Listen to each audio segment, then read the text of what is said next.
अरे प्यार के पहिला होली ह गोरिया मिस नाही करे, तोहरे खातिन ललकाया बिरिया किन के पहिले से धरे, तोहरे खातिन ललकाया बिरिया किन के पहिले से धरे। का ए भाई बड़ा उदासी वाला गाना गावत बालो, का बात बा?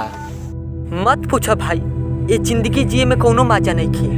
अरे मर्दवा, आज तो होली का दिन बा, चारों तरफ आज खुशियाँ मनत बा, तो तू उदास बैठल बालो पहाड़ी एरिया में। मत पूछो भाई, अब हमारे चेहरा पर खुशी नहीं रह गई, हमार तो खुशी सिना गइल बा। ए भैया, इनके मत समझाव, ये प्यार में पागल हो गइल बा।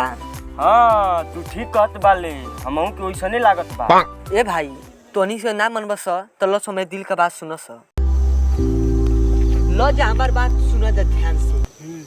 ये होली के मजा कोनो खास नहीं के। वाह वाह वाह वाह। ये होली के मजा कोनो खास नहीं के, आ जौना के रंग डाले के बा वो हमारे पास नहीं के। वाह वाह, सोचो सच में भैया।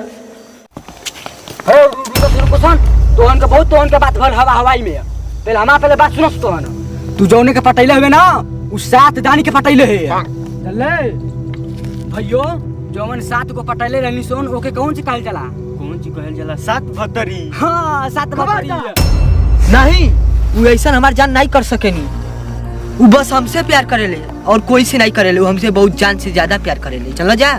नहीं ऐसा नहीं हो सकेला, हमहू कई ठोरी से प्यार कैले रहनी, बाकी कुल धोखा दे के चल गई सो, और कुल अपन यार यार लेके चल गई सो। तू ठीक कला हो भैया, आज काला एक प्यार पर कोई नहीं रहा था, तो क्या भाई समझ में आल कि नहीं आल?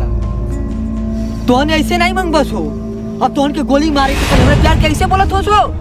तोहन ऐसे नहीं मन बस हो, तोहन के गोली मारे के पड़ी, हमरे प्यार के साथ बतरी तोहन कैसे कर दलो? आए हमार प्यार सातों जन्मों जन्म अमर हो। चल भाग भाई, गोली मार दी प्यार के चक्कर में। भाग हमार प्यार भाग साले, तोहन का जन्मों से प्यार का चीज हो? प्यार हमार सातों जन्मों जन्म तक अमर हो, बाकी का कही वो होलिये में हमके धोखा देके चल गई।